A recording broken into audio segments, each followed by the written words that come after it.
अस्सलाम वालेकुम स्टूडेंट्स, उम्मीद है सब के सब खैरियत से होंगे। क्लास 11 AQB पास पेपर वीडियो सॉल्विंग सीरीज की एक और वीडियो के साथ आपके सामने हाजिर हूँ। आज हम पेपर सॉल्व कर रहे हैं 2023 MCQs, और आप जानते हैं कि अब हमारे पास फॉर्मूले शीट्स भी मौजूद होते हैं। तो अब क्योंकि हमारे पास फार्मूला शीट मौजूद होते हैं तो हमें कम से कम फार्मूलों की परेशानी नहीं होती। तो मैं यहाँ से बहुत सारे फार्मूलाज यूज करने वाला हूँ इस MCQ पेपर को सॉल्व कर। चलिए ये स्टार्ट करते हैं पेपर। ओके, कहता है भाई the complex number this one can be express in the form of a plus iota b. तो सादे से अल्फाज में मुझे ये कह रहा है कि भाई आपके पास ये कॉम्प्लेक्स नंबर है, इसको सिंप्लीफाई करके बता दो। और सिंप्लीफाई ऐसे करना कि ये a प्लस आयोटा बी की फॉर्म में आ जाए। चले जी इसको सिंप्लीफाई करना स्टार्ट करते हैं। -6 प्लस 3 आयोटा प्लस के 2 प्लस के 2 आयोटा, ये हो जाएगा -4 प्लस के 5 आयोटा, और ये -4 प्लस के 5 आयोटा मेरा आंसर है। इसका मतलब सी हमारा करेक्ट ऑप्शन है। अच्छा जी आगे मूव कर जाते हैं। नेक्स्ट देखिए, 3z plus n i is equal to m। तो z कॉन्जुगेट फाइंड करना है। सबसे पहले z को की वैल्यू तो बनाएं। z बराबर हो जाएगा m माइनस एन आई, और 3 मल्टीप्लाई कर रहा है तो ये यहाँ पे जाके डिवाइड कर देगा। और कॉन्जुगेट करेंगे तो सिर्फ आयोटा का साइन चेंज हो जाएगा। 3, ये देखिए जनाब, ये इसका करेक्ट ऑप्शन। उम्मीद करता हूँ दोस्तों आपको बात समझ आ गई होगी। चले जी, आपके पास फॉर्मेशन है कि अगर आप देखेंगे कॉम्प्लेक्स नंबर में ए स्क्वायर प्लस बी स्क्वायर, तो वो बराबर होती है A plus iota B A minus iota B. A plus iota B A minus iota B बराबर होता है ए स्क्वायर प्लस बी स्क्वायर के। तो इसको फर्दर सिंप्लीफाई कर देंगे। अब ये कॉम्प्लेक्स नंबर में होता है, और नॉर्मली स्टूडेंट इसमें भी कंफ्यूज होते हैं। भाई ए स्क्वायर माइनस बी स्क्वायर तो बराबर होता है ए प्लस बी और ए माइनस बी। अच्छा जी, अगर मैं अब इसको देख लूं तो ये हो जाएगा 3x whole square plus 2y whole square, जो बराबर हो जाएगा 3x प्लस 2y आयोटा। यानी ये a की वैल्यू और ये b की, और 3x माइनस 2y आयोटा। और इस हिसाब से ये c हमारा करेक्ट ऑप्शन है। उम्मीद करता हूं दोस्तों आपको बात समझ आ गई होगी। अच्छा जी, नेक्स्ट है the additive inverse of a complex number. और कॉम्प्लेक्स नंबर का एडिटिव इनवर्स की बातचीत हो रही है। अब एडिटिव इनवर्स का मतलब होता है कि अगर कोई एक क्वांटिटी है जो किसी एक और क्वांटिटी से ऐड और आंसर 0 दे दे, तो इसका मतलब ये होता है कि ये एक दूसरे के एडिटिव इनवर्स होते हैं। या कॉम्प्लेक्स नंबर की जबान में कोई कॉम्प्लेक्स नंबर 1 है, कोई कॉम्प्लेक्स नंबर 2 है, और वो मैं ऐड करूं और आंसर आए 0 प्लस 0 आयोटा, यानी नल कॉम्प्लेक्स नंबर 0 प्लस 0 आयोटा, तो हम कहते हैं वो एक दूसरे का एडिटिव इनवर्स है। ये एडिटिव इनवर्स की प्रॉपर्टी है। तो जनाब मुझे किसका एडिटिव इनवर्स निकालना है? इसका। तो सिंपली मुझे इस क्वांटिटी को किसी एक क्वांटिटी से ऐड करना है, और मेरा आंसर क्या आना चाहिए? 0 प्लस 0 आयोटा। अच्छा जी, इसका मतलब मुझे इसको ऐड करना पड़ेगा, फिर माइनस का z, माइनस के आयोटा से। देखिए माइनस z और माइनस आयोटा इससे ऐड होगा तो आंसर क्या आ जाएगा? 0 प्लस 0 आयोटा। तो इस हिसाब से मेरा एडिटिव इनवर्स ये होगा, और मेरा ऑप्शन इसमें होगा डी। उम्मीद करता हूं दोस्तों आपको बात समझ आ गई होगी। चलें जी, multiplication of a complex number आपके पास आ रहा है मेट्राइसिस में। अच्छा जी, अब मेट्राइसिस में पहले तो देखिए मल्टीप्लीकेशन पॉसिबल है या नहीं, इस ऑप्शन को वेरीफाई करें। इसकी 2 रोज है, एक कॉलम है, 2 रोज है, 2 कॉलम, 2 रोज, सॉरी, इसकी एक रो है, 2 कॉलम है। तो number of column number of रोज बराबर होते हैं आपके पास, तभी मल्टीप्लीकेशन पॉसिबल होती है। इसका मतलब ये है कि ये ऑप्शन तो कट गया भाई, ये ऑप्शन कट गया। तो रिमेनिंग क्या बचा आपके पास? अब इन तीन में से मल्टीप्लिकेशन कैसे होती है? फर्स्ट फर्स्ट से मल्टीप्लाई होता है हमेशा, प्लस सेकंड इसके सेकंड से, 3 आयोटा स्क्वायर। फिर रो कॉलम से होती है, तो अगर आपके पास रो एक और कॉलम है, थोड़ा आगे जाते हैं, 2 आयोटा 2 से होगा तो ये 4 आयोटा, और 3 आयोटा 0 से तो फर्क नहीं पड़ेगा, वो 0 हो जाएगा। और इसका मतलब ये हो जाएगा, ये हो जाएगा 2 माइनस 2 आयोटा माइनस 3, और ये 4 आयोटा। और आप नोटिस कीजिएगा, पहले की रोज आती है, दूसरे का कॉलम, यानी 1/2। और आप देख सकते हैं एक रोज दो कॉलम ही आ रहा है। तो इस हिसाब से इसका आंसर होना चाहिए D, B, B correct option. अच्छा जी, आगे मूव कर जाते हैं दोस्तों। डिटर्मिनेंट निकालना है। डायगोनल मैट्रिक्स, ऐसी मैट्रिक्स जिसके लीडिंग डायगोनल के अलावा बाकी तमाम एंट्रीज जीरो हो, ऐसी मैट्रिक्स को डायगोनल मैट्रिक्स कहते हैं। और वो मैट्रिक्स स्क्वायर मैट्रिक्स होनी चाहिए, यानी नंबर ऑफ रोज बराबर होंगी नंबर ऑफ कॉलम के। जैसे ये 3 रोज 3 कॉलम बराबर है, ऐसी मैट्रिक्स जो डायगोनल मैट्रिक्स हो और इसके लीडिंग डायगोनल के एलिमेंट, ये एलिमेंट सेम हो, तो उसको हम स्केलर मैट्रिक्स कहते हैं। यानी स्केलर मैट्रिक्स भी डायगोनल मैट्रिक्स ही होती है। और ऐसी मैट्रिक्स जिसके नंबर 1 1 1 हो, तो ये ऐसी स्केलर मैट्रिक्स होती है जिसको हम यूनिट या आइडेंटिटी मैट्रिक्स कहते हैं। उम्मीद करता हूं मैंने इंफॉर्मेशन आपको दे दी है। अब ए डिटरमिनेंट, भाई डायगोनल मैट्रिक्स का डिटरमिनेंट मतलब सिंपली इनके डायगोनल्स को मल्टीप्लाई करना। 1 multiply by 1 multiply by 1, answer 1। Answer हो जाएगा 1। ठीक है, ये कंप्लीट हो गया। नेक्स्ट। अच्छा भाई, ये स्केलर मैट्रिक्स की इंफॉर्मेशन तो मैंने आपको ऑलरेडी दे दी है। स्केलर मैट्रिक्स ऐसी मैट्रिक्स होती है जिसके लीडिंग डायगोनल सेम होते हैं। तो अगर ये तीनों सेम होंगे तभी ये स्केलर होंगे। तो इसका मतलब ए ऑप्शन ही हमारे पास पॉसिबल ऑप्शन। ओके जी दोस्तों, आई होप आपको बात समझ आ गई होगी। माइनर कोफैक्टर, पहले मैं जब माइनर की बात करूं तो मुझे कोफैक्टर से स्टार्ट करना चाहिए ताकि दोनों में डिफरेंस क्लियर हो सके। कोफैक्टर मतलब आई प्लस जे बराबर होता है माइनस आई, आई प्लस जे, और माइनर ऑफ आई जे।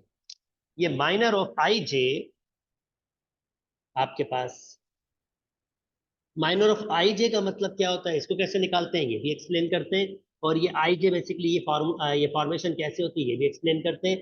पहली बात पी, ये इसने पी का माइनर फाइंड करना है दोस्तों। तो ये तीसरी रो का दूसरा एलिमेंट है, यानी तीसरी रो का दूसरा element. N stand for rows and j stand for columns. तो इसका मतलब -1, 3 + 2, ये रो काटी ये कॉलम काटा। ओके जी, 1 -1 1 0 -1, और ये हो जाएगा 5। तो ये 5, इसका मतलब माइनस रहेगा। अच्छा जी, 1 को 0 से मल्टीप्लाई करेंगे 0, और माइनस फार्मूले का -1 को 1 से -1, तो -1, और ये 1। ये वाला हिस्सा खिलाएगा, क्योंकि मैंने ये सिर्फ m को सॉल्व किया है, माइनर। और ये कंप्लीट हिस्सा खिलाएगा कोफैक्टर, यानी उसका आंसर -1 होगा।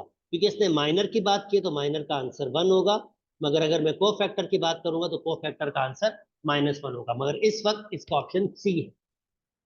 अच्छा जी, अच्छा जी, एक सादी सी प्रॉपर्टी आपके पास है। प्रॉपर्टी बिल्कुल सिंपल सी है कि अगर डिटरमिनेंट निकालते हैं हम लोग, जैसे फॉर एग्जांपल एक मैट्रिक्स है 2 1 2 3,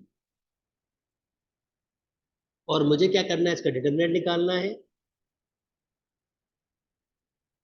तो इसका डिटरमिनेंट आपके पास होगा, मुझे इसका डिटरमिनेंट निकालना है। तो इसका डिटरमिनेंट मेरे पास क्या होगा, दो को, बल्कि इसको पहले डिटरमिनेंट की फॉर्म में लिख लेता हूँ।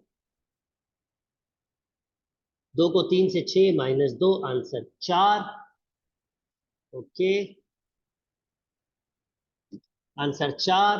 अगर मैं किसी को इसको एक नंबर से मल्टीप्लाई कर दूं, फॉर एग्जाम्पल मैं इसको 2 से मल्टीप्लाई करूं, यानी 2 से मल्टीप्लाई, तो ये हो जाएगा 4 2 4 6।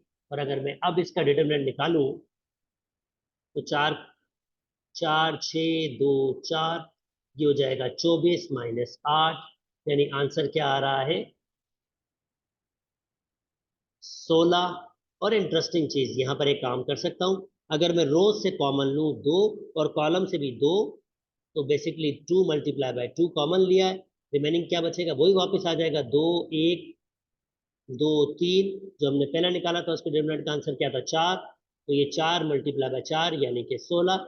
यानी अगर मेरे पास एक डिटरमिनेंट गिविंग और किसी एक नंबर से उसको मल्टीप्लाई करूं, तो मैं इसमें कॉमन लेके भी डिटरमिनेंट निकाल सकता हूं, यानी इसका डिटरमिनेंट 4246 बराबर आ सकता है 4 टाइम्स 2123, क्योंकि मैंने इसमें क्या लिया 4 कॉमन लिया है। अब यही बात मैं यहां अप्लाई करूंगा, कहता है मैंने एक मैट्रिक्स का डिटरमिनेंट ले लिया, तो जनाब इसको सॉल्व कर लेते हैं।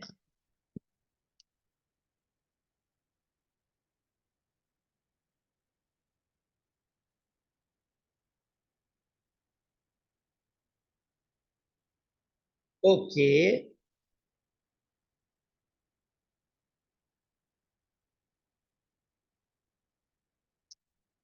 तो भाई अब इसको सॉल्व कर लेते हैं, इसमें से 3 कॉमन ले लेता हूँ और इसमें भी 3, तो 3 मल्टीप्लाई बाय 3 कॉमन लिया, ये हो जाएगा ए डी जी, ये हो जाएगा बी ई एच, ये हो जाएगा सी एफ आई, और इसका डिटरमिनेंट किसके बराबर है डेल्टा के, तो ये 9 टाइम्स डेल्टा हो जाएगा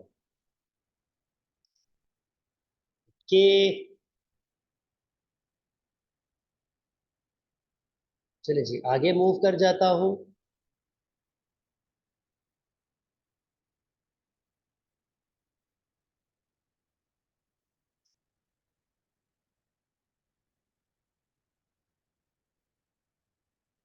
अच्छा जी, एक सिंपल सी प्रॉपर्टी होती है, एक सिंपल सी प्रॉपर्टी होती है कि A multiply by B transpose बराबर होता है B transpose multiply by A transpose. तो देखें अब ये रिवर्स यानी ये वाला हिस्सा दिया हुआ, ये आपका हो जाएगा बी ट्रांसपोज, ये हो जाएगा ए ट्रांसपोज। अब इसको रिवर्स करके हम लिखेंगे, रिवर्स करके ऐसे लिखेंगे, पहले ये आ जाएगा, दूसरे में ये आ जाएगा, यानी पहले में ये आ जाएगा दूसरे में ये आ जाएगा, तो हमारे पास क्या होगा बच्चों, A B C D multiply by 3 2 4 5, और इस पूरे पे ट्रांसपोज, यानी मैंने इस फॉर्म में इसको लिख दिया रिवर्स करके, और इसका ऑप्शन होगा बी। वेरी गुड, चले जी आगे मूव कर जाते हैं। Okay, system of system of equation homogeneous कब होती है, जब उस लीनियर इक्वेशन में कोई भी कांस्टेंट टर्म ना हो, यानी कांस्टेंट टर्म 0। भाई ये इसमें कांस्टेंट टर्म 0 है पर इसमें कांस्टेंट टर्म 5, ये सिस्टम ऑफ होमोजेनियस इक्वेशन नहीं हो सकती।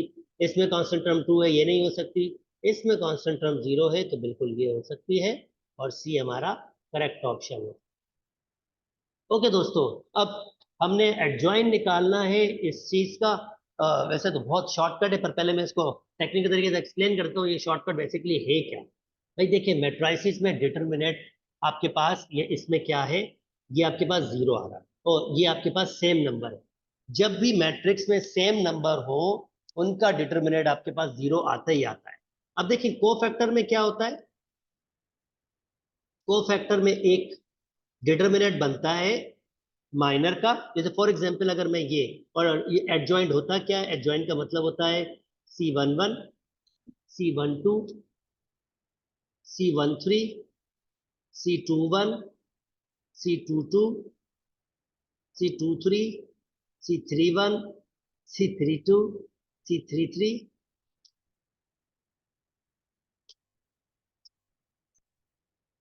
ओके, ट्रांसपोज आपके पास है, इसका ट्रांसपोज ये है एडजॉइंट निकालने का तरीका। अगर फर्ज करते हैं ये ए मैट्रिक्स है, तो ये एडजॉइंट ऑफ, यानी फर्ज करते हैं अगर ये ए मैट्रिक्स है, तो ये एडजॉइंट निकालने का फार्मूला है। अब मुझे ये सारे के सारे चाहिए, फॉर एग्जाम्पल अगर मैं C11 ही निकालूं, और अगर मैट्रिक्स में आपके पास सारे एंट्रीज सेम हो, देखो होता क्या है, -1 1 + 1 और पहली रो कटेगी और पहला कॉलम कटेगा, तो आंसर आएगा 1 1 1 1। और ये 1 खत्म, ये नेगेटिव खत्म हो जाएगा। 1 को 1 से मल्टीप्लाई करेंगे, 1 -1, और आंसर क्या आ रहा है? 0। और हमेशा 0 आएगा, यानी इसके जितने भी कोफैक्टर बनेंगे सबका आंसर 0 आएगा। और ये क्यों होगा? क्योंकि इसकी एलिमेंट सेम है। तो जब भी मैट्रिक्स में एक मैट्रिक्स आपके पास इस तरह बने कि उसके एलिमेंट सेम हो, तो उसका एडजॉइंट जो होता है वो हमेशा नल मैट्रिक्स होता है, यानी 0 0 0 एंड 0। उम्मीद करता हूँ दोस्तों आपको ये बात भी समझ आ गई होगी। चलें जी, मूव कर जाते हैं सीक्वेंस एंड सीरीज वाले चैप्टर में। This one if the nth term of a sequence, this one is this one, then the third term, when third term मतलब n की जगह 3 पुट कर, n की जगह 3 पुट करेंगे, आंसर आ जाएगा -1। 3 पुट किया तो ये हो जाएगा 9, 3 का स्क्वायर 9, 3,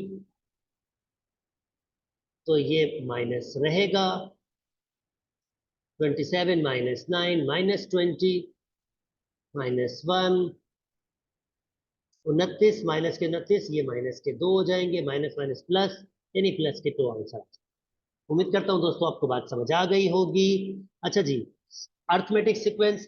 अच्छा बच्चों, अगर आपको तफसील से इन चैप्टर्स की बारे में अंडरस्टैंडिंग चाहिए हो, तो मेरी एक और वीडियो सीरीज मौजूद है जिसमें मैंने हर चैप्टर के तफसील से वीडियोस बनाई हैं, और मैंने उसमें बहुत सारी बातें डिस्कस की हैं। तो आप चाहें तो आप वो भी देख सकते हैं। अच्छा जी, नाउ मैं इस वीडियो में उसकी डिस्क्रिप्शन दे दूंगा। 14, the fourth term of arithmetic sequence. Fourth term कैसे लिखते हैं? a+3d।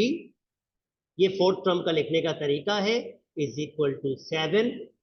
भाई, जो अर्थमेटिक सीरीज होती है उसमें होता है an बराबर होता है a+n-1d। तो अगर n की जगह 4 लिखूंगा तो a+4 - 1 3d। आप देख सकते हैं फोर्थ टर्म को ऐसे लिखा जा सकता है।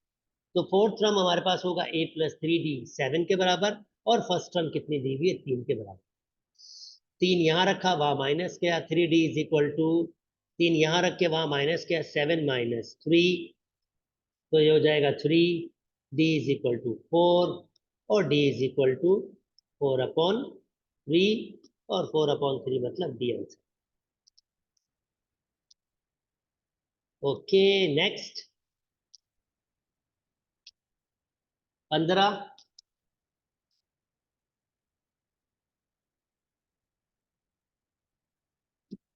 The sum of first 11 term of arithmetic series is 99 if the first term, अब देखिए मुझे दिया हुआ है sum of कितनी terms? 11 terms। 99 if the first term is 3 and the common difference मुझे find करना है, common difference find करना है। तो जरा जल्दी से इसको सॉल्व करते हैं। आप n term का formula, sum of n term का फार्मूला होता है अर्थमेटिक वाला, n/2 2a plus n-1 d। तो कितनी टर्म्स हैं? 11 टर्म्स है। n की वैल्यू 11, a की वैल्यू हमारे पास 3 है, तो ये हो जाएगा 6। 11 -1 यानी 10 d। और ये जो 11 टर्म्स का सम है वो 99 है, तो 99 लिख दिया। 11/2 6 + 10d, ये हो जाएगा 99। ओके, 1/2, तो भाई 2 से मल्टीप्लाई कर दिया, ये हो जाएगा 18। 6 माइनस किया तो ये 12 हो जाएगा, 10 से डिवाइड कर दूंगा, तो अगर कैंसिल करूंगा तो आंसर आ रहा है 6/5। तो जनाब ये 6/5 भी हमारा आंसर। उम्मीद करता हूं दोस्तों आपको बात समझ आ गई होगी। चलें जी, ज्योमेट्रिकल सीक्वेंस में पहुंच गए हम। For a given geometrical sequence, if the first term is 2 and the common ratio, if the first term is 2 and the common ratio r is equal to 1/2, then the sixth term, Chhathi term find करनी है। पहली बात, geometrical sequence का nth term का formula होता है a n बराबर होता है a r n-1। तो जनाब if the first term is 2, ए की वैल्यू 2 दी हुई है और रेशो दिया हुआ ये, तो मुझे 6 टर्म, तो मैंने एन की जगह 6 लिख दिया, ए की वैल्यू 3 दी, आर की वैल्यू 1/2 दी हुई है, एन की जगह 6 माइनस 1, सिंप्लीफाई कर लेते हैं, 1/2 पावर 5, 2 1 पे तो पावर कोई फर्क पड़ेगा नहीं, 2 पावर 5, एक कैंसिल करेंगे तो 1/2 पावर 4 यानी कि 16। ओके,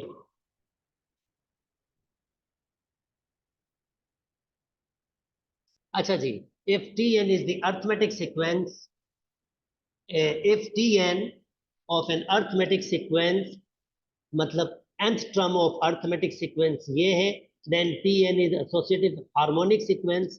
भाई हार्मोनिक सीक्वेंस में कौन सी आपके पास होगी, पर अर्थमेटिक सीक्वेंस आपको दी हुई है, तो हार्मोनिक सीक्वेंस आपके पास कौन सा होगा, जस्ट इसका रेसिप्रोकल होता है, और इसका रेसिप्रोकल कौन सा है, ये है, तो सी आपका करेक्ट ऑप्शन होगा, यानी अर्थमेटिक का रेसिप्रोकल हार्मोनिक सीक्वेंस।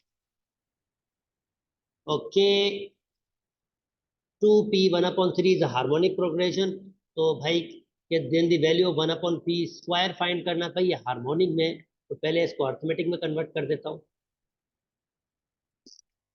और मुझे इतना पता है p क्योंकि मीन है, अर्थमेटिक मीन है, तो इन दोनों का जमा होगा और डिवाइड होगा 2 से, बाय क्रॉस मल्टीप्लीकेशन। चले पहले सिंप्लीफाई कर लेता हूँ, 1/p is equal to 2 LCM, ये 2 एलसीएम 1 वैसे ही है 6, सेकेंड और थर्ड टर्म मल्टीप्लाई होता है, ये 4 हो जाएगा बाय क्रॉस मल्टीप्लीकेशन, 4 बराबर हो जाएगा 1 और 5 ये 7 पी हो जाएगा, और पी की वैल्यू आ रही है हमारे पास 4/7, तो भाई 1/p यानी 1/4/7, बल्कि 1/p मैंने यहाँ से निकाल लिया था, तो मैं इतनी इसमें टाइम वेस्ट करता नहीं, देखिए ना 1/p निकाल तो लिया था, ये देखिए ये 1/p है, 1/p आपके पास बराबर है 7/4 के, तो 1/p का स्क्वायर हो जाएगा 49/16, क्योंकि मुझे इसका स्क्वायर चाहिए, ये चाहिए 49/16, जी आपका करेक्ट ऑप्शन है। अच्छा जी, आगे मूव कर जाते हैं दोस्तों। ओके, मुझे इनका सम फाइंड करना है।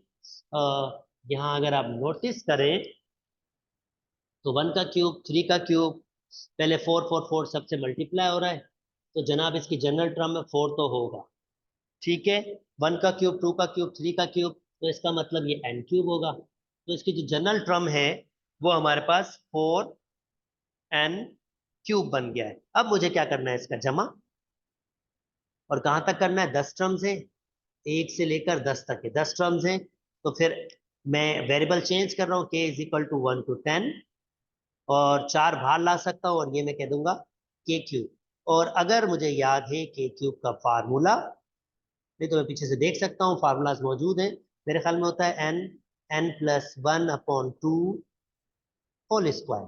जरा मैं देखूँ, फार्मूला फिर भी वेरीफाई कर लेता हूँ, जनाब हमारे पास फार्मूला शीट्स मौजूद है, तो क्यों नहीं यूज करते, बिल्कुल यूज करेंगे।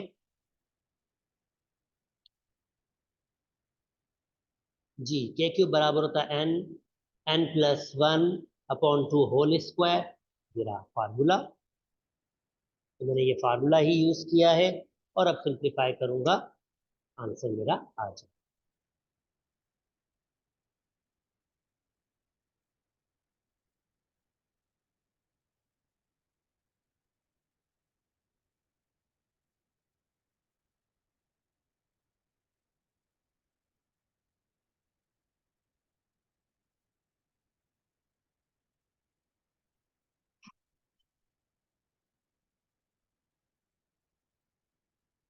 ओके, चलें जी, इसको यूज कर लेते हैं दोस्त, यूज कर लेते हैं। मेरे ख्याल में मुझे समीशन नहीं देना होगा, क्योंकि समीशन मेरे पास नहीं आएगा, क्योंकि मैंने वैल्यूज दे दी है, तो जब वैल्यूज मैंने दे दी हैं तो मेरे पास समीशन नहीं आएगा, तो ये मैं इसको हटा देता हूं।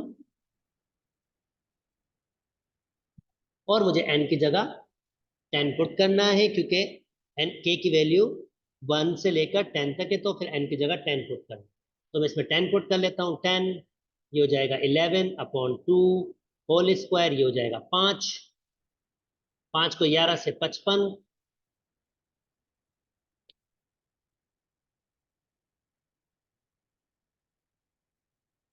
तो अब इसको मल्टीप्लाई कर लेते हैं दोस्तों।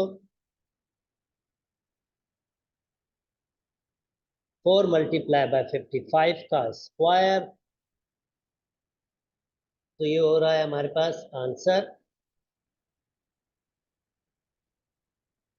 12। ये आंसर हो रहा है हमारे पास 12 100, और 12 100 ऑप्शन जो है वो है बी आपके पास।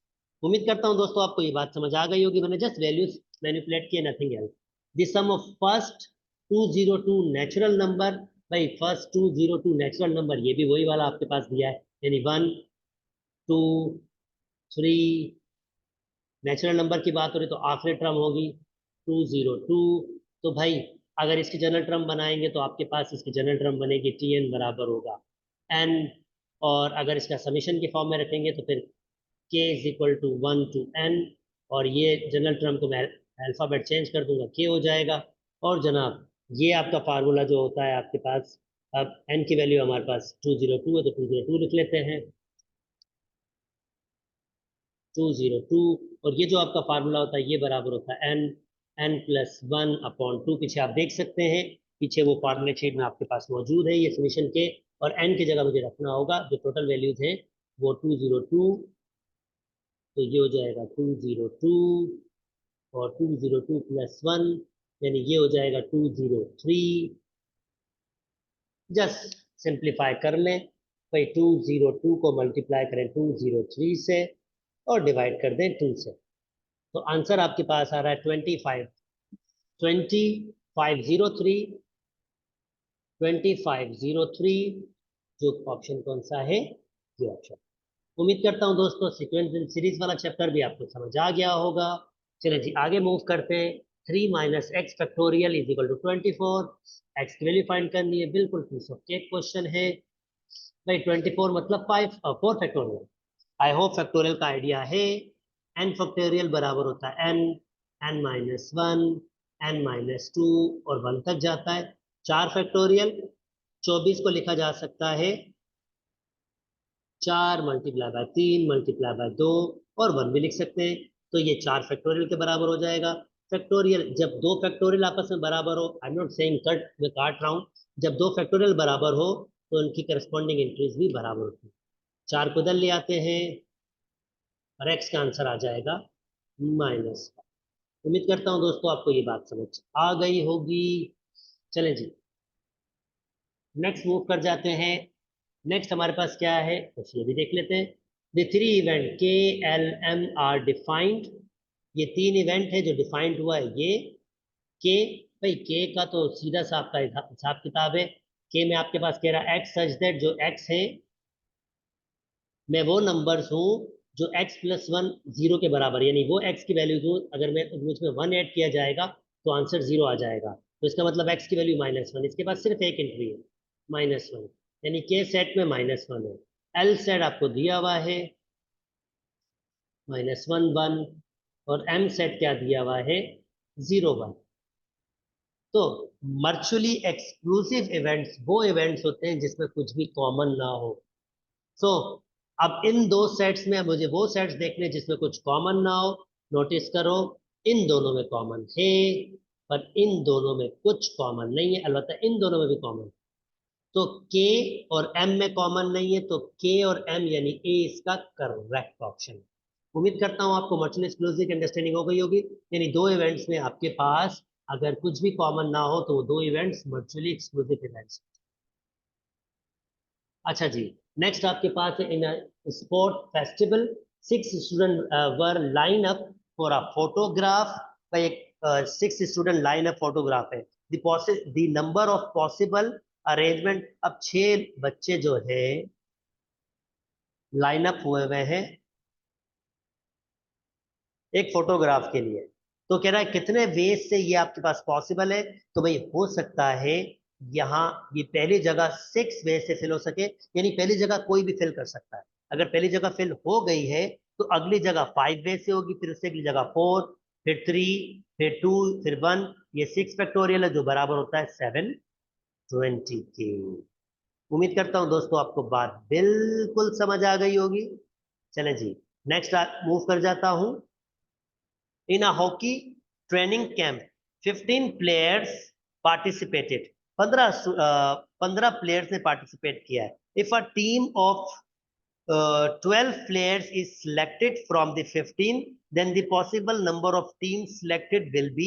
अब भाई यहाँ पर कह रहा है सिलेक्शन की बात हो रही है, बार बार सिलेक्शन सिलेक्शन सिलेक्शन का वर्ड है, तो यहाँ पर कॉम्बिनेशन की बात हो रही है आपके पास, यानी बिल्कुल सादा सा। 15 बंदों में से आपने कितने बंदे चूज करने? 12। तो 15 12 खाली मुझे इस कॉम्बिनेशन को निकालना है, और 15 12 का आंसर आपके पास क्या हो जाएगा, इसको निकाल लेते हैं। 15 कॉम्बिनेशन 12, 455। तो इसका आंसर आ जाएगा मेरे पास 455, यानी ए मेरे पास करेक्ट ऑप्शन है। Okay next. An urn contain 3 white balls, 5 green balls and 4 blue balls। एक अर्न है जो कंटेन कर रहा है 3 white balls, 5 green balls and 4 blue balls। तो भाई एक खेला है जिसमें कितने, 3 ग्रीन बॉल्स 4 ब्लू। अब व्हाइट बॉल्स हैं तो व्हाइट का तो निशान आपके पास आएगा नहीं। चले मैं इसको ऐसे लिख लेता हूं, 3 व्हाइट बॉल्स हैं, 5 ग्रीन बॉल्स हैं और 4 ब्लू बॉल्स हैं। If a ball is draw from urn at random then the probability that this ball will be white. सादा है, व्हाइट के टोटल आपकी पॉसिबिलिटी 3 है, और टोटल नंबर कितने, 3 और 5 8, 8 और 4 12, यानी इसकी प्रोबेबिलिटी हमारे पास होगी 1/4, यानी 25%। 1/4। आई होप इसने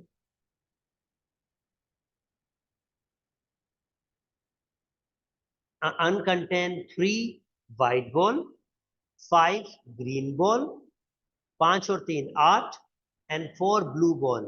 If a ball is drawn from the un at random, then the probability that this ball is white will be white will। बिल्कुल सही है, 3 को 12 से डिवाइड किया तो 3 को 12 से, अच्छा इसने ऐसे ही लिख लिया। चलें जी, 3/12 मैंने 1/4 सिंप्लीफाई करके लिख लिया था, चले इसने 3/12 लिख लिया।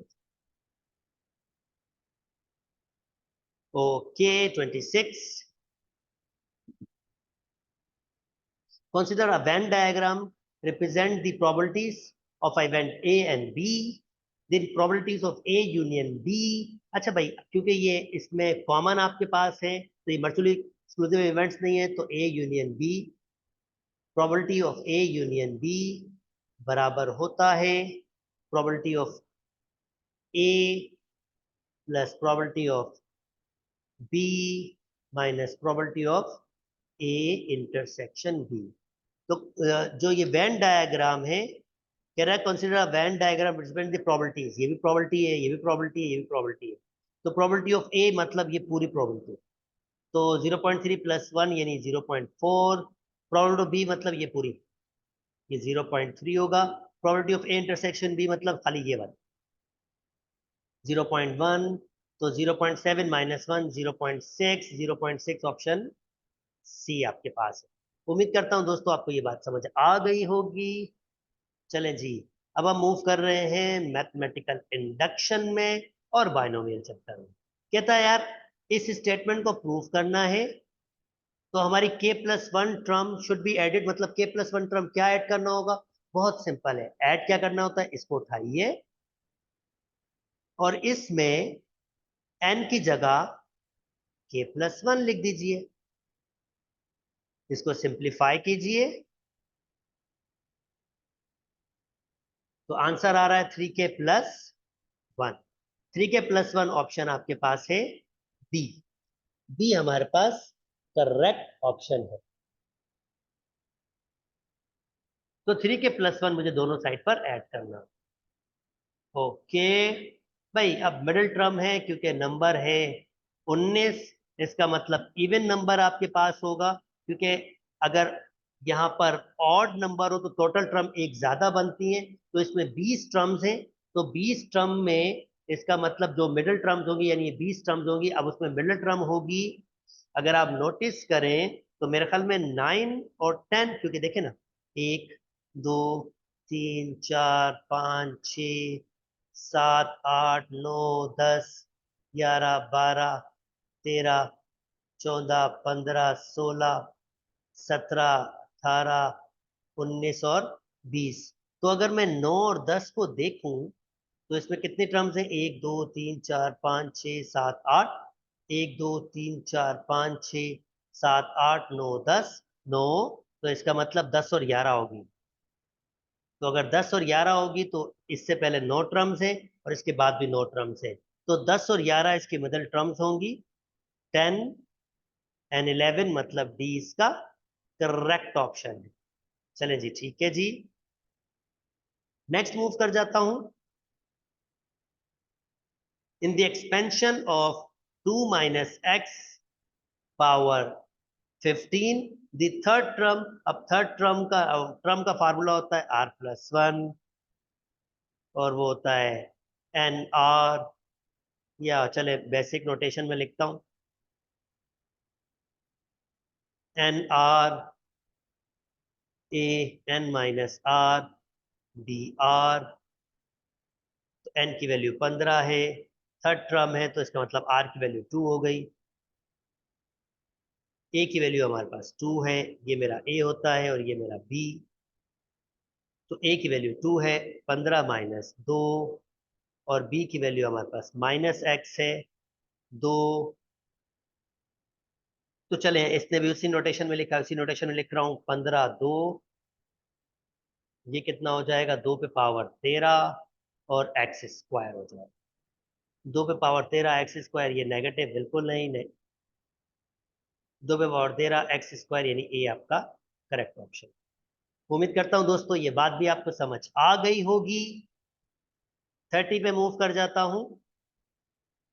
Which of the following condition is valid for a convergence this one. भाई अगर आपके पास ये लिखा हुआ a+x पावर n हो और इसकी कन्वर्जन की बात कर रहे हो, तो ये x जो होता है ये <<1 होता है, या दूसरे अल्फाज में -1 x और <1। ये कंडीशन आपके पास होती है। तो -1 x <1, और ये मेरे पास किसके बराबर दिया हुआ है? -4x। तो जनाब अगर मैं -4 से मल्टीप्लाई करूंगा, डिवाइड करूंगा दोनों को, तो -4, क्योंकि मुझे खाली x चाहिए, तो -4 से, इसको भी -4 से डिवाइड करूंगा, इसको भी -4 से, इसको भी -4 से। इनइक्वालिटी का साइन चेंज हो जाएगा। जब भी नेगेटिव से मल्टीप्लाई करते हैं इनइक्वालिटी का साइन चेंज होता है, ये कैंसिल हो जाएगा। x, और यहां पर भी ग्रेटर देन सिंबल हो जाएगा, ग्रेटर देन 1/4 नेगेटिव। यानी अगर एक बड़ा है x से, तो इसका मतलब x छोटा है 1 से। और अगर x बड़ा है -1/4 से, तो इसका मतलब -1/4 छोटा है x से। तो मैं इसको कंबाइन करके कैसे लिखूंगा? ये सॉरी, मैंने ये 1/4, ये 4 हटा दिया था, ये भी 1/4 होगा। ओके, तो मैं इसको कंबाइन कैसे करके कैसे लिखूंगा? -1/4 छोटा है x से, और ये x छोटा है 1/4 से।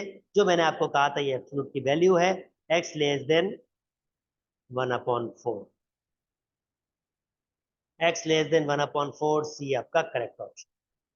उम्मीद करता हूं दोस्तों आपको बात समझ आ गई होगी। चलिए जी, क्वाड्रेटिक वाले चैप्टर पे मूव कर जाते हैं।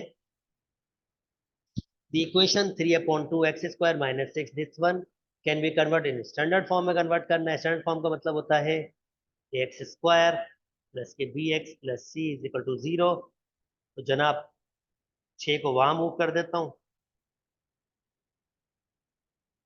3x प्लस 6, 2 से क्रॉस मल्टीप्लाई कर लेता हूँ,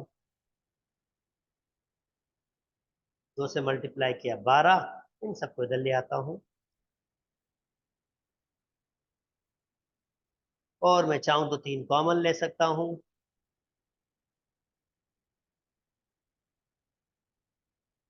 x square minus 2x minus 6 is equal to 4। अच्छा 3 कॉमन लिया था, 4, sorry. X square minus 3x minus 4 is equal to 0।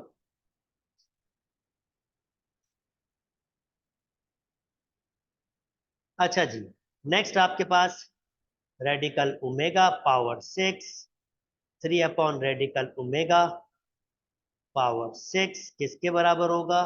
Okay, ये माइनस है, इसको भी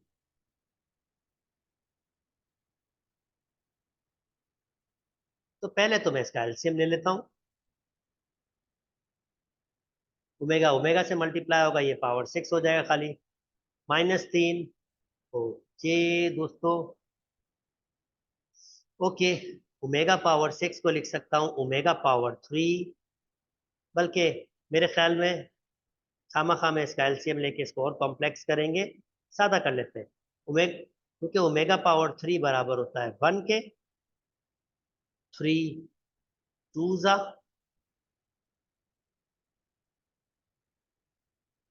3 टू जा, ये बराबर हो जाएगा 1 के,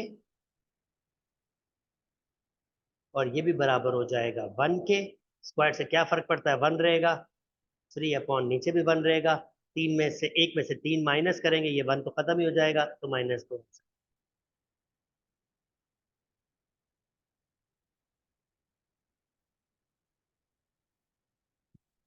ओके जी, कहता है कि if the roots of a quadratic equation, अगर ये रूट्स हैं या तो वैल्यूज पुट कर ले या इक्वेशन बना ले, इतनी मेहनत करने की क्या। अगर 2 रूट दिए हुए तो इक्वेशन होती है x square minus x alpha plus beta plus alpha beta is equal to 0। Alpha की वैल्यू -1 है, बीटा की -3। Okay, x square minus x -1 upon 3 -1 multiply by -1 upon 3, तो -3 -1 यानी -4 upon 3 +1 upon 3 is equal to 0।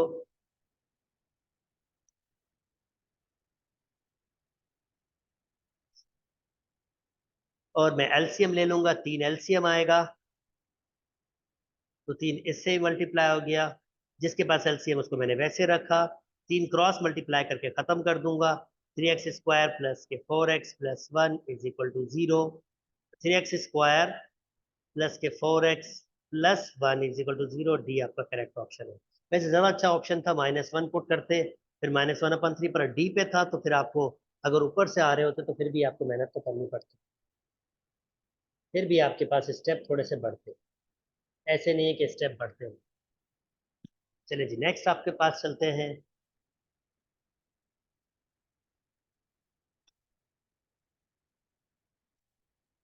Okay जी, division का concept है,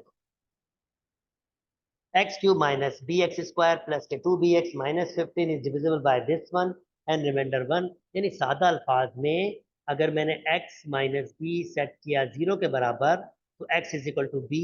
जब इसमें b पुट किया गया तो जो आंसर बचा वो 1 बचा, तो कह रहा है मुझे b की वैल्यू बता दो। ठीक है, ये b है, यहाँ x की जगह b मैंने क्यूब लिखा, माइनस b, x की जगह b ऊपर स्क्वायर आ गया, प्लस के 2b, एक्स की जगह b लिख दिया, -15। जब इसमें सब वैल्यूज पुट की तो रिमाइंडर आपके पास 1 बच गया। भाई ये b क्यूब कैंसिल हो गया, और ये हो जाएगा 2b² -15 इज इक्वल टू 1। 15 वहां मूव करेंगे दोस्तों, तो ये हो जाएगा 15 उधर जाएगा तो ऐड होकर 16 हो जाएगा, और सिंपली b² की वैल्यू क्या आ रही है 8। और रेडिकल ले लेते हैं जनाब, और प्लस माइनस दे देते हैं, तो b बराबर हो जाएगा प्लस माइनस रेडिकल 8, जिसको लिखा जा सकता है 2 रेडिकल 2। बिल्कुल बेसिक सा है, 2 रेडिकल 2 को लिखा जा सकता है।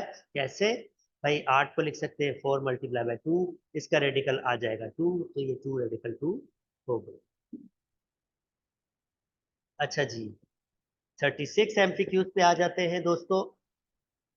If y square upon x square is equal to k square और y square upon k square is equal to 1, x square find करना है। बिल्कुल बेसिक सा एमसीक्यूज है। Y square upon x square किसके बराबर है? के स्क्वायर के। और हमें क्या फाइंड करना है? एक्स स्क्वायर की वैल्यू फाइंड करनी है। तो जनाब मैं ऐसे कर लेता हूं, इसी को मैनिपुलेट कर लेता हूं। Y square upon k square, इसको क्रॉस मल्टीप्लाई कर लेता हूँ एक्स स्क्वायर के, और y square upon k square इसकी जगह एक्स स्क्वायर पुट कर देता हूँ। X square is equal to 1 और एक्स की वैल्यू आएगी प्लस, बल्कि एक्स स्क्वायर की चाहिए थी तो एक्स स्क्वायर की 1, प्लस माइनस करने की जरूरत। उम्मीद करता हूँ दोस्तों आपको बात समझ आ गई होगी। ओके जी, अब हम ट्रिग्नोमेट्री में पहुंच चुके हैं और ट्रिग्नोमेट्री 31 से स्टार्ट है, यानी आपके पास 13 एमसीक्यूज ट्रिग्नोमेट्री से बन रहे हैं। चलें जी, स्टार्ट कर लेते हैं ट्रिग्नोमेट्री को अब। ओके, कहता है if theta lies in fourth quadrant then the correct option for theta. अब फोर्थ क्वाड्रेंट में जनाब क्या होता है?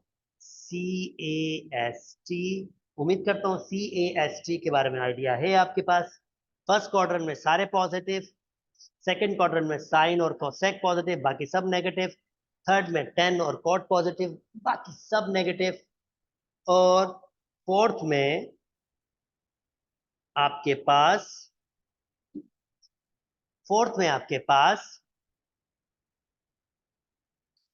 कॉस पॉजिटिव और सेक पॉजिटिव, बाकी सब नेगेटिव। अच्छा जी, अब देखते हैं कौन सा ऑप्शन सही है।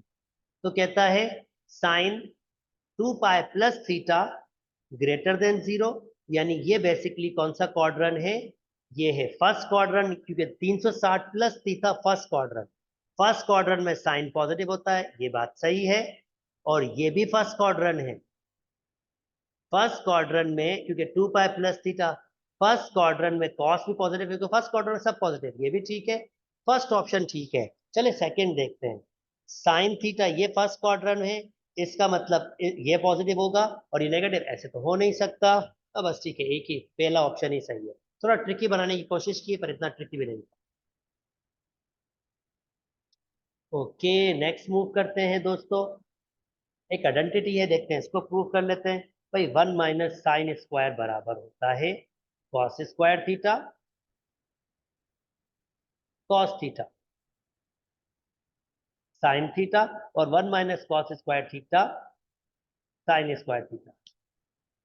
तो जनाब कॉस स्क्वायर कॉस हो जाएगा, तो ये कॉस से कॉस कैंसिल, ये साइन से साइन, क्योंकि रेडिकल से बाहर आ जाएगा, कैंसिल हो जाएगा। 1 मल्टीप्लाई 1 आंसर हो रहा है 1।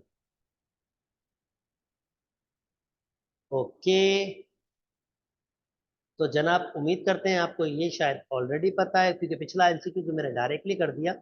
चलो ये मैं आपको थोड़े से बता देता हूँ। फर्स्ट क्वाड्रेंट का मतलब होता है आपके पास 0 से 90 के दरमियान की वैल्यू। थीटा आपके पास 0 से 90 के दरमियान होता है। सेकंड क्वाड्रेंट आपके पास जो होता है, अगर उसको फॉर्मेशन में लिखेंगे, ये 0 से 90 के दरमियान है, तो ये 0 से 180 के दरमियान है, और इसको लिखने का एक स्टाइल दिया गया है। वो स्टाइल देखिए वो क्या है आपके पास। अगर मैं कहूं थीटा आपके पास 90 डिग्री, यानी थीटा, बल्कि मैं इसको एक्सप्लेन करने के लिए पहले रख लेता हूं। अगर मैं आपसे कहूं कि जो मेरा थीटा है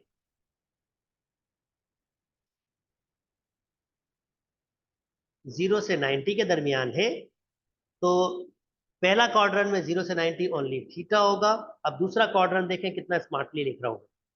180 में से आप माइनस कर दें थीटा, ये सेकंड क्वाड्रेंट रिप्रेजेंट करेगा। क्यों? क्योंकि थीटा 0 से 90 के दरमियान है। आप कोई भी वैल्यू रखोगे तो वो सेकंड क्वाड्रेंट में होगा, क्योंकि सेकंड क्वाड्रेंट क्या है? 90 से 180 के दरमियान है। तो ये एक स्मार्ट वे है लिखने का, थीटा को, इस सेकंड क्वाड्रेंट को इस फॉर्म में लिखने का। और 180 मतलब 2 पाई, 180 मतलब पाई होता है, पाई मतलब 180 भी होता है in term of radian.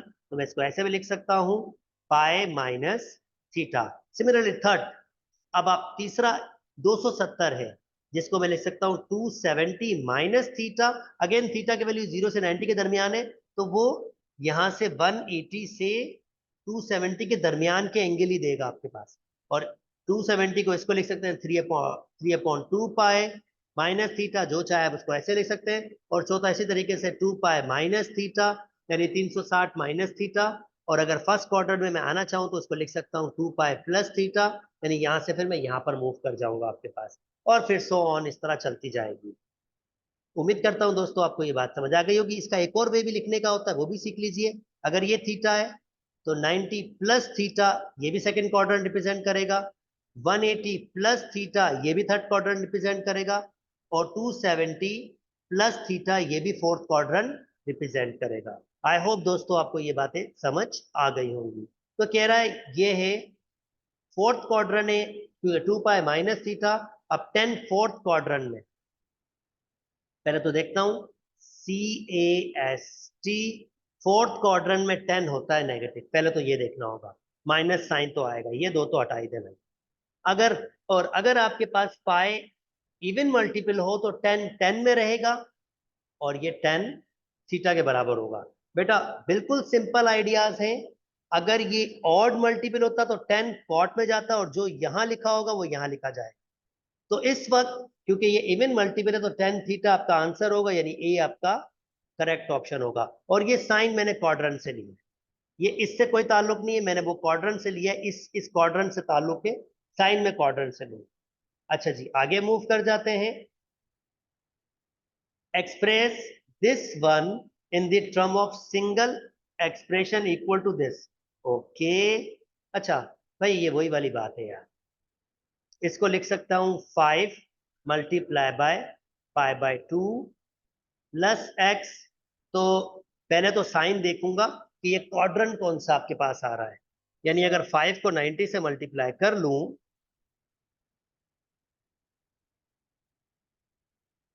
5 multiply bye 90 450, यानी दूसरे अल्फाज में लिखा हुआ है ये 450 प्लस एक्स। अब क्वाड्रेंट में आ जाए, पहले मैं 90 180 270 360 360 फिर 90 ऐड करूंगा तो 450 हो जाएगा। इंटरेस्टिंग चीज, यानी ये 450 यहां तक पहुंचा, तो एक्स कोई भी एंगल होगा वो इसको कहां लेके आ जाएगा, सेकंड क्वाड्रेंट में। इसका मतलब ये सेकंड क्वाड्रेंट में, तो CAST यहां साइन पॉजिटिव होता है, तो भाई इसका साइन पॉजिटिव होगा, तो ये दो ऑप्शन तो कट ही गए। अब रिमेनिंग ये दो ऑप्शन रह गए। अच्छा जी, क्योंकि ये ऑड मल्टीपल है, ऑड मल्टीपल ऑफ 90 है, तो मैंने थोड़ी देर पहले बताया था ऑड मल्टीपल ऑफ, यानी 5 multiply bye 90 odd multiple of 90 है, तो साइन कन्वर्ट हो जाएगा आपके पास कॉस में, और ये कॉस एक्स हो जाएगा। तो इसका डी करेक्ट ऑप्शन होगा। उम्मीद करता हूं दोस्तों मैं अपनी बात समझा पाया हूंगा आपको, और आपको अंडरस्टैंडिंग भी हो गई होगी। अच्छा जी, now next, on applying trigonometric identities the expression this one। ओ भाई ये तो सादा, पीछे से फार्मूला देख लेना, sine 2 alpha 2 sine alpha cos alpha, और 1 minus cos square alpha sine square alpha cos square alpha के बराबर होते हैं। एक कॉस से cos cancel, 2 sine upon cos जो किसके बराबर होता है, 10 के, तो ये 2 10 अल्फा के बराबर। उम्मीद करता हूं दोस्तों ये बेसिक सा एमसीक्यू आपको समझ आ गया होगा। अब यहाँ तो मुझे पीछा फार्मूले की मदद चाहिए होगी कि भाई क्योंकि ये सम टू प्रोडक्ट है, तो मैं क्वेश्चन लिख लेता हूँ और फिर सॉल्व कर लेता हूँ। क्वेश्चन आपके पास है cos 5 theta minus cos 3 theta.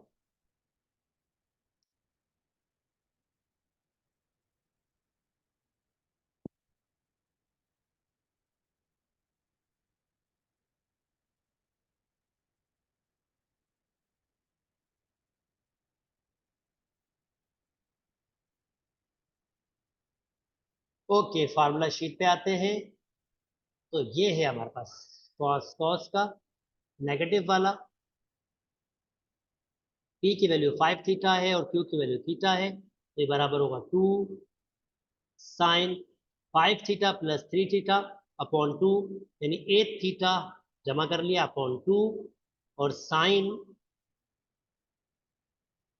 5 theta minus 3 theta, क्योंकि यहाँ माइनस हो रहा है तो ये हो जाएगा 2 थीटा अपॉन 2, सिंप्लीफाई कर देते हैं, 2 साइन 4 थीटा साइन थीटा। तो ये आपका ऑप्शन है।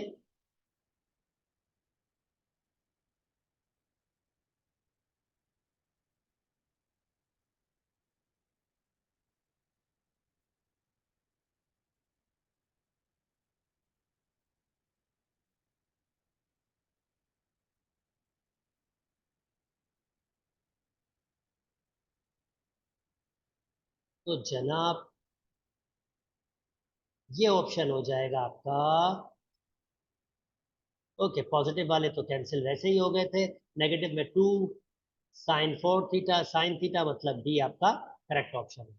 फॉर्मूले की वजह से ऊपर जाना पड़ा, पर अगर आपको फॉर्मूले याद हो तो ये तो गोल्ड होता है, बिल्कुल गोल्ड होता है। ओके जी, अब ट्रिग्नोमेट्री के नेक्स्ट चैप्टर पे चले जाते हैं। भाई कहता है यार इन अ गिविंग ट्राइंगल 90 का दिया हुआ है, तो फिर पीस ऑफ केक है। 90 के अपोजिट हाइपोटेन्यूज होता है, थीटा के अपोजिट परपेंडिकुलर होता है, और ये कहलाता है बेस। ओके, मुझे क्या निकालना है? मुझे निकालनी लेंथ ऑफ ए सी, ए सी यानी बेस निकालनी है, तो कॉस थीटा यूज कर लेता हूँ। कॉस इस वक्त 20, कॉस 20 डिग्री बराबर होगा बेस यानी कि ए सी अपॉन हाइपोटेन्यूज यानी कि 10। ओके, इसका मतलब जस्ट मुझे cos 20 को मल्टीप्लाई करना होगा 10 से, यानी 10 multiply by cos 20 is equal to A C, और ये आंसर आ रहा है 9.396 ए सी, 9.3 या 9.4 अप्रोक्सीमेट, ये एक अच्छा ऑप्शन। अच्छा जी, आई होप ये वाली बात भी समझ आ गई होगी। In a giving triangle the length of B C, दोस्तों जब भी आपके पास एडजेसिव साइड्स क्या होती हैं? वो साइड्स वो साइड्स जिसका कॉमन वो साइड्स जिसका कॉमन वर्टेक्स हो, ये वर्टेक्स है, तो वो एडजेसिव साइड्स होती है। जब भी एडजेसिव साइड्स गिविंग हो और उसका इंक्लूडिंग एंगल गिविंग हो, और आपको क्या फाइंड करना है उसके अपोजिट साइड, तो लॉ ऑफ कोसाइन सबसे बेहतर रीजन है। तो ए के अपोजिट स्मॉल ए कह देता हूँ, सी के अपोजिट स्मॉल सी कह देता हूँ, बी के अपोजिट स्मॉल बी कह देता हूँ। तो जनाब मुझे क्या फाइंड करना है? ए स्क्वायर बराबर होगा B square plus C square minus 2bc cos angle दिया हुआ 80। एक स्टेप में इसको सॉल्व कर लेते हैं दोस्तों, पर वैल्यूज पुट कर दें पहले। ए स्क्वायर बराबर होगा, या मैं रेडिकल लगा लेता हूँ, प्लस माइनस आएगा नहीं क्योंकि लेंथ है, बी का स्क्वायर 49, सी का स्क्वायर 25 माइनस 2, बी का 7, सी का 5 कॉस 80। तो चलें जी, रेडिकल के अंदर इसको सॉल्व कर लेते हैं एक स्टेप में। 49 plus 25 minus 2 multiply by 7 multiply by 5 cos 80 degree. इसका आंसर मेरे पास जो फाइनली आ रहा है ए की वैल्यू, वो आ रही है 7.864, 7.86, यानी कि ए आपका परफेक्ट आंसर रहेगा। चलें जी आगे मूव कर जाते हैं दोस्तों।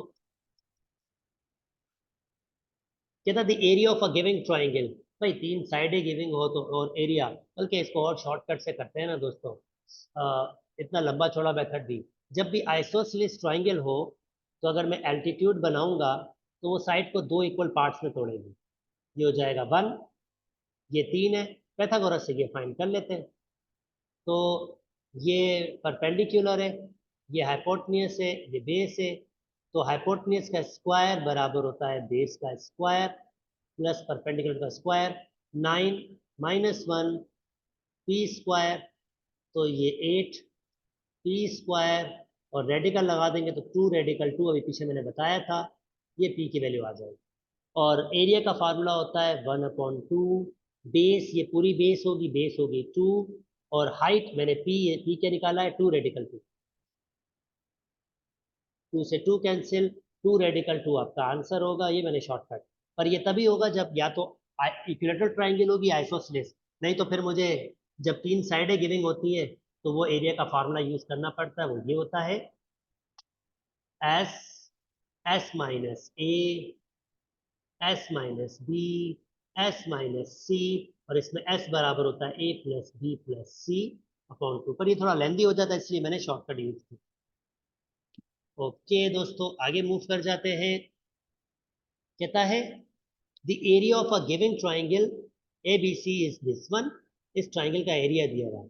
Then the radius of a giving circle, भाई ये जो रेडियस है ये सेंटर आपके पास होगा, और ये यहाँ पर या यहाँ पर या यहाँ पर कंबाइन कर, जहाँ भी कंबाइन करें रेडियस है, सभी रेडियस, तो इसको हम कहते हैं सरकम रेडियस यानी कैपिटल आर, और कैपिटल आर बराबर होता है A B C upon 4 delta के, डेल्टा मतलब एरिया। तो 5 मल्टीप्लाई बाय 5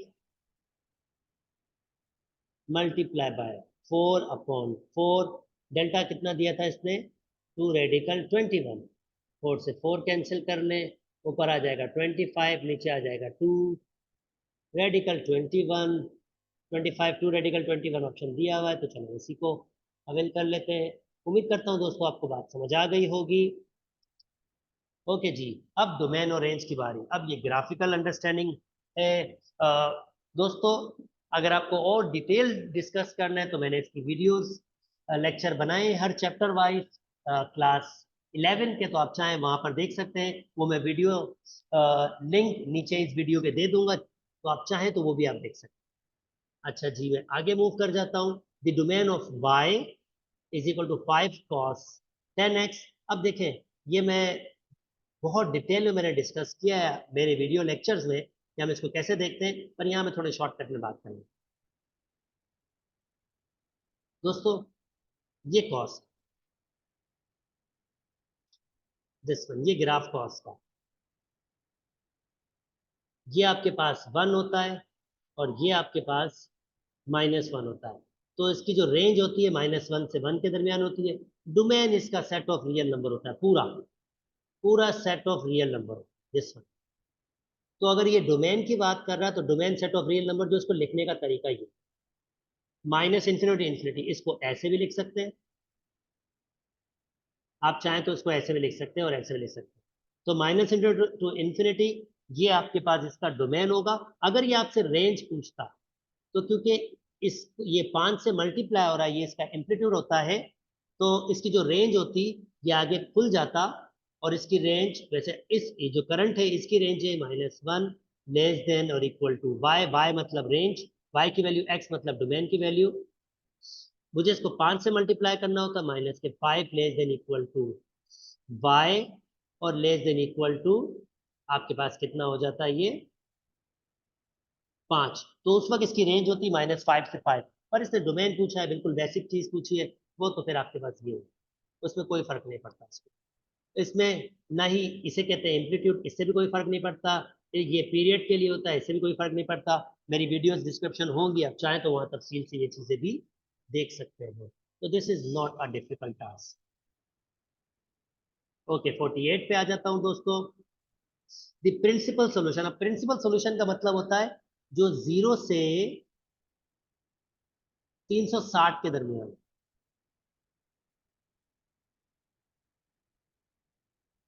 0 से 360 के दरमियान हो, उसे हम कहते हैं प्रिंसिपल सोल्यूशन।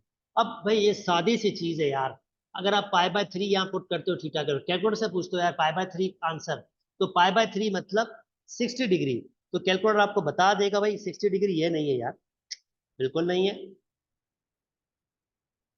यानी साइन 60 डिग्री वो रेडिकल 3/2, 0.88 जो बेसिकली रेडिकल 3/2 होता है, तो ये ऑप्शन कट गया। अब ये ऑप्शन है तो ये तो कट ही जाएगा, तो जनरल सोल्यूशन आपके पास होता है 4 पाई बाय 3। पहले चेक कर लो, 4 मल्टीप्लाई बाय 180 डिवाइडेड बाय 3, तो आंसर आ रहा है 240 डिग्री।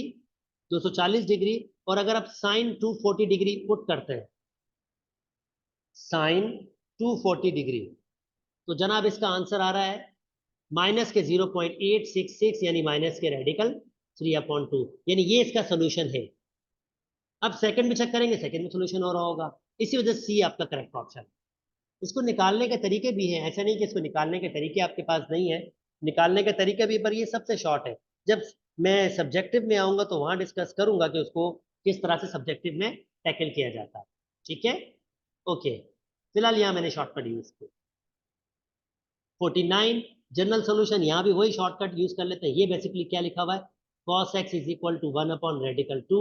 अब जनरल सोल्यूशन मतलब जो cos का पीरियड और साइन का पीरियड होता है वो 2 पाई होता है, उसमें ये n ऐड कर दे और जो इसको सेटिस्फाई करे वो एंगल ऐड कर दे, वो हमारा जनरल सोल्यूशन होता है। यानी जनरल सोल्यूशन में क्या होता है, मैं अगर सादा अल्फाज में आपको ये बताऊं, तो जनरल सोल्यूशन जो कॉस का आपके पास होता है उसमें आपको पर्टिकुलर एंगल में 2 पाई n, कॉस और साइन दोनों में 2 पाई n ऐड करना होगा, टेन में पाई n ऐड करना होगा, और कोसेक और सेक में भी 2 पाई n ऐड करना होगा। तो पहली बात ये कि कॉस है तो ये जनरल सोल्यूशन नहीं हो सकता, ये भी नहीं हो सकता दोस्तों, अलबत्ता ये दो हो सकते हैं क्योंकि दोनों में 2 पाई n ऐड हुआ है। तो अब जरा चेक कर लेते हैं, ये एंगल उठाए, मैं शॉर्टकट दे रहा हूं, और यहां पुट करें, तो cos x is equal to, ये मैंने 1/2 कह दिया है, और यार cos 45 हम सब जानते हैं cos 45 1/2 के बराबर है। तो इसका मतलब ये इसको सेटिस्फाई कर रहा है। अब यहाँ पर ये भी तो है, इसका मतलब ये सोल्यूशन है, तो ये भी पॉसिबल हो सकता है। अगर इसने भी सेटिस्फाई कर लिया तो फिर ये मैं ये वाला ऑप्शन लूंगा 7 पाई बाय 4। तो 7 पाई बाय 4 निकाल लेता हूं पहले, 7 को मल्टीप्लाई करूंगा पाई से, 7 multiply by 180 divided by 4, 7 multiply by 180 divided by 4, 315 degree है, तो मैं लिखूंगा cos 315 डिग्री। चेक करता हूं क्या इसका आंसर भी 1/2 है, तो भाई cos 315 डिग्री, जिसका आंसर 0.707, जो बेसिकली 1/2 के बराबर, इसका मतलब इसका डी ऑप्शन करेक्ट ऑप्शन है, क्योंकि इसमें ज्यादा सोल्यूशन है। ये भी ठीक है, पर इसमें कम सोल्यूशन है, कंप्लीट सोल्यूशन ये दिया हुआ। उम्मीद करता हूं दोस्तों आपको बात समझ आ गई होगी, और हम ज्यादा सोल्यूशन की तरफ ही जाएंगे। और लास्ट एमसीक्यूज दोस्तों, the trigonometric ratio of minus sign to x, जो बिल्कुल सादा सा है। ये माइनस बाहर आ जाएगा तो ये तो प्लस हो जाएगा, ये ऑप्शन हो नहीं सकता, क्योंकि साइन ऑड फंक्शन होते हैं, माइनस बाहर आता है, ये माइनस बाहर आ जाएगा, तो माइनस के साइन 2a जो एग्जैक्टली इसके बराबर है, इसका मतलब बी इसका करेक्ट ऑप्शन है। 50 एमसीक्यूज, ऑब्वियसली वीडियो थोड़ी सी बड़ी है, पर वन टेक में आपको पूरे एमसीक्यूज मिल जाए, इससे अच्छा कुछ होता नहीं है। दोस्तों मेरी वीडियोस पसंद आ रही है तो मेरे चैनल को लाइक कीजिए, सब्सक्राइब कीजिए, और दोस्तों के साथ शेयर भी कीजिए। अपना बहुत बहुत बहुत ख्याल रखिएगा। अल्लाह हाफ़िज़।